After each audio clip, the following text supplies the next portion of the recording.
Welcome to cricket Tamil channel. இந்த வீடியோவில் நம்ம அதை பற்றி பார்க்க போகிறோம் அப்படின்னா, ஹேட்ரிக் வெற்றியை தவற விட்டிருக்கும் ஆர்சிபி.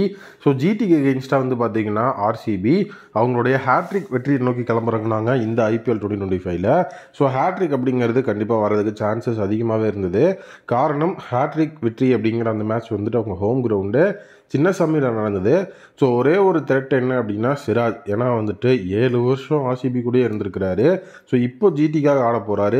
கண்டிப்பாக வந்து பார்த்தீங்க அப்படின்னா ஹோம் கிரவுண்ட் சின்னசாமி அப்படிங்கிறது இப்போ வரைக்குமே ஆர்சிபிக்கு சாதகமாக இருந்திருக்கா அப்படின்னா கண்டிப்பாக கிடையவே கிடையாதுன்னு சொல்லணும்.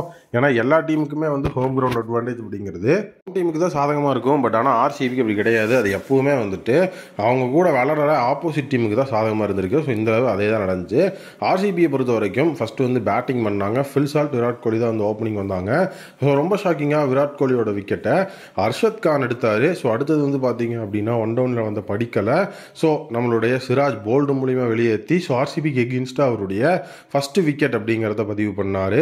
அடுத்தது வந்து நம்மளுடைய ஃபில் சால்ட்டையும் வந்து சிராஜ் போல்டு மூலியமாக வெளியேற்ற நம்ம ஆர்சிபியோட டாப் 4 அப்படிங்கிறது டோட்டலி வந்து பார்த்தீங்கன்னா 30 ரன்னுக்கு காலி ஆயிடுச்சு. அடுத்து லியாம் லிவிங்ஸ்டனும் ஜித்தேஷ் சர்மாவும் சேர்ந்து ஒரு சின்ன பார்ட்னர்ஷிப் அப்படிங்கிறத கொண்டு வந்தாங்க. லியாம் லிவிங்ஸ்டன் கடைசி கட்டத்தில் ஆக்சிலரேட் பண்ணி 5 சிக்ஸரை பறக்க விட்டு 54 ரன் 40 பால் அடிச்சு அவரு சிராஜோட பவுலிங்லேயே ஆட்டம் இழக்க, ஜித்தேஷ் சர்மா 21 பாலுக்கு 33 ரன் சாய் கிஷோரோட ஓவரில் அவுட் ஆனார். டோட்டலி வந்து பார்த்தீங்க அப்படின்னா டிம் டேவிட் கடைசியாக வந்துட்டு கொஞ்சம் ஃபயர் பவர் காட்டி 18 பாலுக்கு 32 ரன் அப்படிங்கிறத அடிச்சு ஒரு கட்டத்தில் வந்து இவங்க வந்து 150 அடிப்பாங்களா அப்படிங்கிற சுச்சுவேஷனில் இருந்தாங்க. 169 ரன்ஸ் அடிச்சு 170 டார்கெட்டாக கொடுத்தாங்க. பட் ஆனால் வந்து பார்த்தீங்கன்னா சின்னசாமியில் 170லாம் ரொம்ப ஈஸியான டார்கெட். இதை இழுத்து பிடிப்பாங்களா அப்படிங்கிற ஒரு விஷயம் தான் நம்ம பார்க்க வேண்டியதாக இருந்தது. எஸ்பெஷலி வந்து பார்த்தீங்கன்னா 18th ஓவர் வரைக்கும் அந்த மேட்சை கொண்டு போனாங்க. ஈவன் வந்து பார்த்தீங்கன்னா அங்கே எல்லாருமே வந்து அருமையான பெர்ஃபார்மன்ஸு. ஜிடியை பொறுத்த வரைக்கும் சாய் சுதர்ஷன், சுப்மன் கில் தான் ஓப்பனிங்கில் இருந்தாங்க. புவி சுப்மன் கில்லோட விக்கெட் எடுத்திருந்தாலும் சாய் சுதர்ஷனும் பட்லரும் சேர்ந்து மிகப்பெரிய லெவலில் வந்துட்டு இந்த மேட்சை சீக்கிரமாக முடிக்கணும் அப்படிங்கிற மாதிரியே தான் பெர்ஃபார்ம் பண்ணிக்கிட்டு இருந்தாங்க.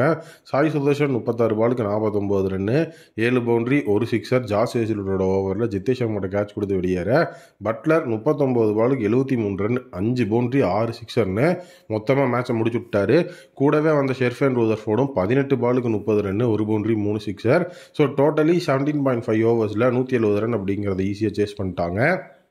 இந்த ஐபிஎல் 2025 ஆர்சிபியோட ஃபஸ்ட்டு தோல்வி அப்படிங்கிறது இது. டோட்டலி வந்து பார்த்தீங்கன்னா அது ஹோம் கிரவுண்டில் அப்படிங்கிற ஒரு விஷயத்தில் வந்திருக்குது. காம்பினேஷன் அப்படிங்கிற மாதிரிலாம் எதுவும் இல்லை. டாப் 4 வந்து பார்த்தீங்கன்னா லிட்டரலி ஃபெயில் ஆயிடுச்சு. கீழேயும் வந்து பார்த்தீங்கன்னா ரொம்பவே நல்லா கொஞ்சம் இழுத்து பிடிச்சி அந்த இடத்துல பேட்டிங் கொண்டு வர அளவுக்கு நம்மகிட்ட இருக்குது. நம்மளுடைய மிடில் ஆர்டரை எக்ஸ்போஸ் பண்ணணும் அப்படிங்கிறதுக்காக கூட இந்த மேட்ச் இப்படி இருந்திருக்குன்னு பார்த்துக்கலாம்.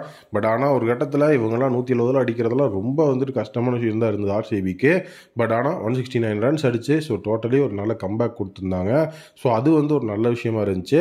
மேட்ச் இன்னும் கொஞ்சம் வந்துட்டு பவுலிங்கில் வந்துட்டு ராஷிக் சலாம், அதுக்கப்புறம் குர்னால் பாண்டியாலாம் கொஞ்சம் எக்கனாமிக்கலாக போட்டிருந்தாங்க அப்படின்னா அந்த மேட்சை நம்ம வின் பண்ணியிருக்கலாம். அதில் எந்த விதமான டவுட்டும் கிடையாது. பட் ஹேட்ரிக் வின் மிஸ் ஆயிருக்கு. கண்டிப்பாக அப்கமிங் மேட்சஸில் கம்பேக் கொடுப்போம். நெக்ஸ்ட் வந்து எம்ஐக்கு எகெயின்ஸ்டான மேட்ச் இருக்குது, அதில் கம்பேக் கொடுப்போம். நீங்கள் என்ன நினைக்கிறீங்க அப்படிங்கிறத கமெண்ட்டில் சொல்லுங்கள்.